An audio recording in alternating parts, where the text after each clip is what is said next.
I've been interested in seeing all of the people that are talking about this. Everybody is arguing, no, they don't get it. It's about this. No, they don't get it. It's about that. It's about oil. It's about drugs. It's about terrorism. It's about Trump and his ego, whatever it is. I want to give you a completely, I think, different perspective on what happened in Venezuela. Let me just say this. It is not about the oil. It's not about drugs. It's not about terrorism. It's not about China. It's not about communism, Marxism, or socialism. It's about all of those things. So if anybody tells you that this is really all about the oil, just listen to them, because they might have a very good point on the oil thing and go, okay, well, that's cute. But that's not all it's about. So let me tell you exactly. This is the first time in my lifetime that we have a president who is not reacting, not managing America's decline, not trying to stabilize a collapsing system. Trump is doing something I have never seen any president do. He is playing to win. And I mean win all of it. Never have I seen this before. Donald Trump has been saying America first, his entire life. It hasn't been a slogan. It's been the way it's his worldview, and it always has been. And whether you like it or not, you like his style or not, you can't deny this truth. The world is splitting apart. And on one side, you have the communists. You have China and parts of the Western Hemisphere that are going communist. You're seeing it in New York, okay? You also have Islamism. This is stretching from Iran throughout the Middle East, and it is also beginning to sweep here in America and beginning to sweep in Europe. You also have authoritarianism, Russia and its satellites. Got it? You also have, and this was what we were left with on all other presidents, you have the discredited globalist middle, this mushy, bureaucratic, elitist system that promises peace and prosperity and delivers nothing but debt, decay, censorship, instability, and war after war after war. That has been discredited, and that is totally collapsing. So what are we going to be? This is so important that you understand this, because this will change the way you view the entire world. What are we going to be? If that mushy middle isn't working, then what are we going to be? Europe has decided they're going to go more fascistic. They're going to go to a global government, and the government is going to control everything, including business. Okay, that's fascism. Like it or not, that's what that is. China, communism. What are we going to be? So into that vacuum comes the decision point for all of humanity, and especially Americans. Because this moment isn't just about geopolitics. This is truly about who sets the table and the agenda for the next 100 years. Who's it going to be? A global government? The Chinese government? AI, some technocratic government? Or the American government? This, like it or not, we are in a war. I've been saying we're in World War III for a while. You just don't realize it yet, because it's going to be fought differently. And hopefully it won't get any worse than this. We're in the fourth industrial revolution. What that means is AI, quantum computing, advanced manufacturing, all of it is going to determine who leads the world. And it is critical. Whoever gets to AI first wins.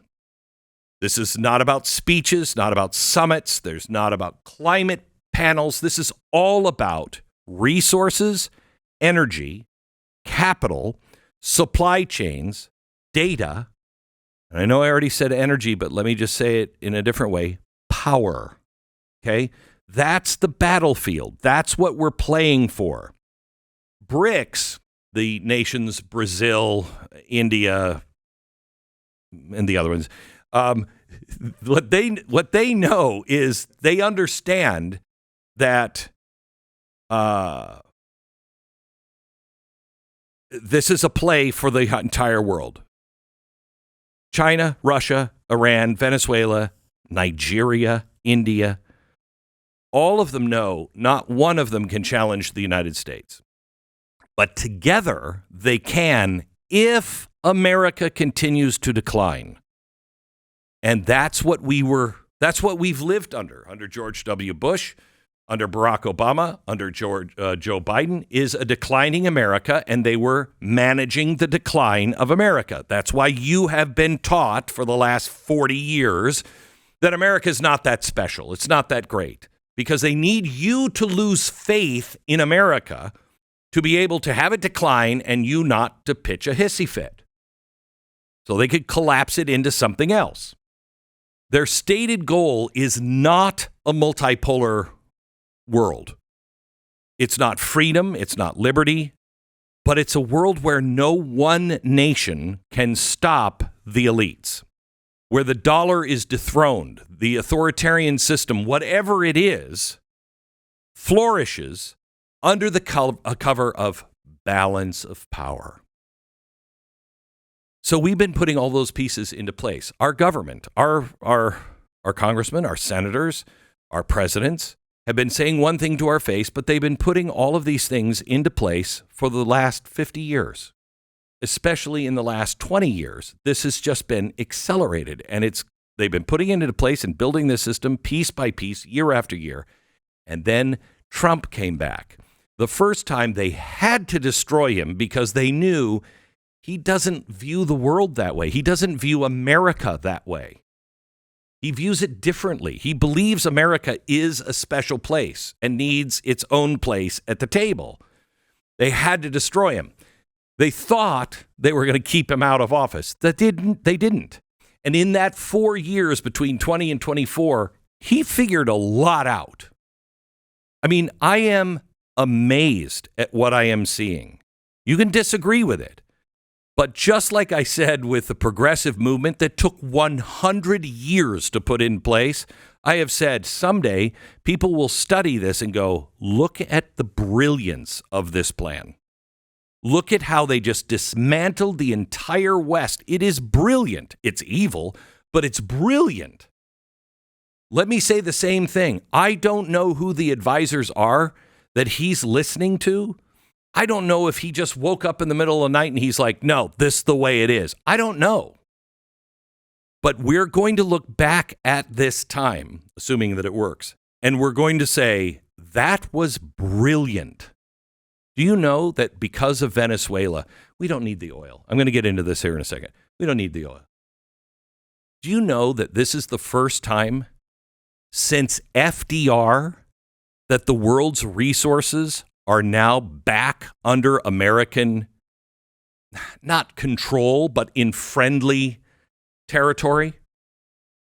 That we're the ones that dominate, not just our oil, but the resources. I think it's 50 or 60% of the resources now around the world are now dominant. It wasn't like that 2 years ago. A year ago, it wasn't like that. Okay, so I want to go over, I put a chalkboard up, and if you're watching us at glennbeck.com, you'll see Venezuela, China, Iran, they're all connected. All of these things are connected. And if somebody tells you this is all about the oil, listen to them, because it is. But I don't know if they understand what they're even saying about that, and I'll explain in a second. If they're saying, well, this is about drugs, okay, this is about terror, this is about the hemisphere, this is about the U.S. military and the war machine. Yes, to all of those things. So let me pull them apart. First of all, right now, Venezuela has the largest proven oil reserves on Earth, 303 billion barrels. That's $17+ trillion at the current market value. They also claim about 8,000 to 10,000 tons of gold that is still in ground. Okay. Now, here's the part you're not being told. With all of that oil, we don't need the oil. Have you noticed the gas prices? They keep coming down. We don't need the oil. We need to pull the oil out of the ground ourselves, which we are. We need to refine it ourselves, which we are. China needs the oil. China buys 60 to 90% of all of Venezuela's crude exports. China also buys 85 to 90% of all of the oil from Iran. China also buys nearly half of all Russian oil. What's happening right now? Well, 60 to 90% of all of the exports from Venezuela now not going to China. How is China going to be able to power all of their electricity needs? How are they going to do that if they don't get oil from Venezuela? Oh, and what else has been destabilized this weekend? Iran. They buy 85 to 90% of all of the oil in Iran, and those are huge oil reserves as well. So when people say this isn't about oil, or this is about oil, the argument goes back and forth. No, it's not about oil. We don't need it. No, it absolutely is about oil, but not for us. This is about Donald Trump, again, playing to win the long game. You're not going to have any of the oil from Western allies. Not going to happen. We don't need you to win because you have all of the energy. You're not going to do it. We need the energy. The West needs the energy, and you're not pulling it out of our hemisphere. Okay, if Iran and Venezuela fall at the same time, China loses 70% of its non-U.S. regulated oil supply. 70%. What else does that mean besides AI? You lose 70% of your oil from that's non-U.S. You lose 70%. What else can't you do? Well, you can't go into Taiwan. You certainly can't have a war with Taiwan. You can't have AI dominance. There's no BRICS reserve currency. So just on the oil front, absolutely it's about oil, but not the way everybody, oh, that's because Exxon's going to get rich. No, because if you shut down the oil, no war in Taiwan because they don't have the energy to do it, no AI dominance because they won't have the energy to do it, and no BRICS currency. Game over for now. That's why this matters, and that's only one piece of this. Here's what Marco Rubio said over the weekend. We don't need Venezuela's oil.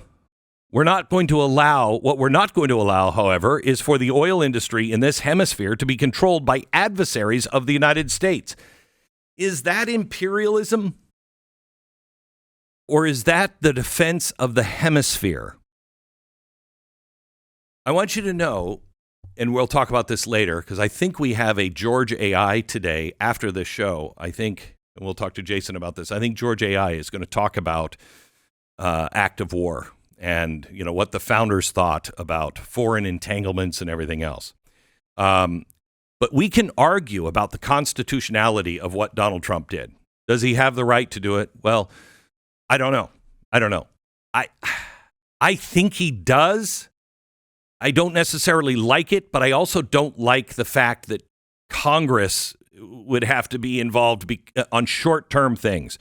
The way it's generally been played is I think it's 30 or 45 days he can go in and do something in defense of the country, and then they have to approve any ongoing things with 30 or 45 days. And I'm kind of comfortable with that. But we can argue about that. There's strict constitutionalists who say absolutely not. And you know what? You might be right. There are other people who say, no, he has the right. And you know what? I have a harder time believing that, no, he can do whatever he wants. That's not true. But we can argue about it. What you cannot argue about is if you say you're America first. This isn't America first. This is absolutely America first. This is the most America first thing I have ever seen. Notice another thing. Trump is not just confronting our enemies. He's stealing alliances. The UAE don't like a lot of the stuff in the Middle East. But notice they're not being bombed. They're being courted. Why? because power flows through relationships, not just weapons. This is all about blocking Iran, China, and Russia. More on this going deeper in just a second.